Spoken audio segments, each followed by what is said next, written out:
veut pas enseigner. Et vous voyez cette femme abominable, Rosalie Rivenbach, qui a été à la tête du ministère là-bas pendant des années. Ce n'est pas la volonté de Dieu. Ce n'est pas la volonté de Dieu qu'une femme enseigne la Bible ou soit dans une position d'autorité. Le ministère de la femme, c'est dans son foyer, auprès de son mari. Parce que Dieu a établi la femme pour être une aide semblable à son mari.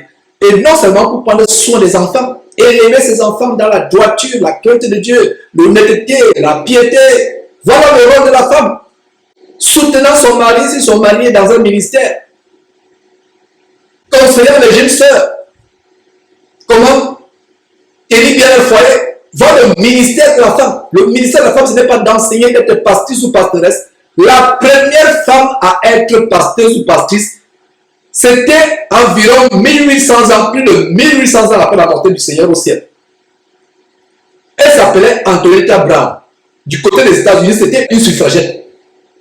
Les suffragettes, c'est ces femmes qui, avec la révolution industrielle, le boom des produits cosmétiques, la mode, etc., les cosmétiques, la mode, ces femmes qui ont commencé à vouloir s'habiller comme les hommes, porter les pantalons, et qui revendiquaient l'émancipation.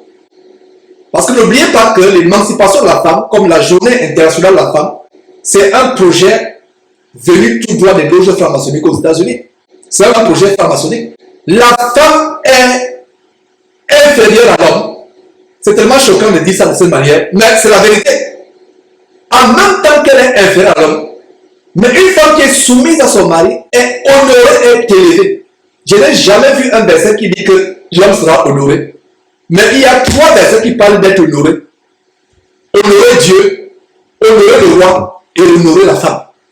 Et comment la femme est honorée? Quand la femme est soumise à Dieu, soumise à son mari, obéissante, elle est élevée non seulement par son mari, mais elle est élevée par Dieu. Donc, les suffragettes avec Antonetta Brown, c'était ces femmes qui revendiquaient le droit de vote aux États-Unis. Parce qu'à l'époque, les femmes ne pouvaient pas voter. Le vote était réservé aux hommes. Les femmes ne pouvaient pas voter. Donc, il y a eu un mouvement des femmes qui sont levées, des femmes qui voulaient s'émanciper aussi. Des femmes masculinisées, lesbiennes, parce qu'une femme masculinisée qui veut prendre l'autorité sur les hommes, Dieu l'a pas comme une lesbienne. Donc, Antonetta Brown fait partie de ces femmes-là. C'était la première femme pastoresse dans les États-Unis à porter le titre de pasteur. Antonetta Brown. Et qu'est-ce qui s'est passé? Elle est devenue pasteur et l'église même à l'époque s'est divisée. Est-ce que vous savez cela? Il y a une partie qui s'est divisée. Il y a des gens qui ont dit non, nous on ne peut pas, nous voulons rester bibliques. Donc l'église s'est divisée à cause d'Antonetta Brown.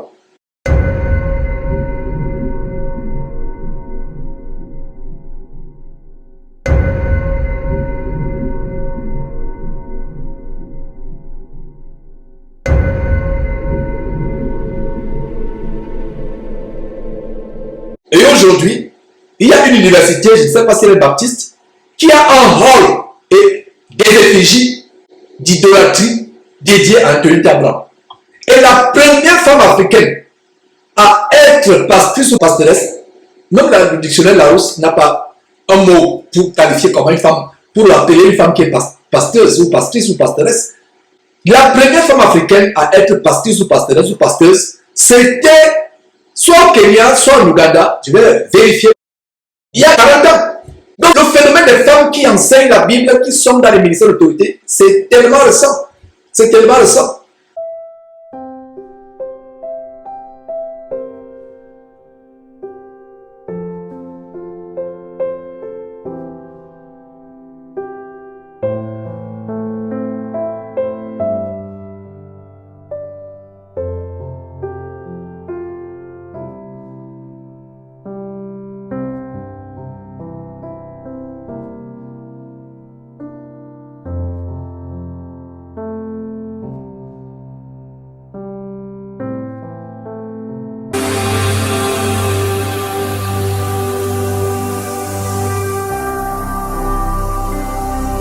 Jésus-Christ TV,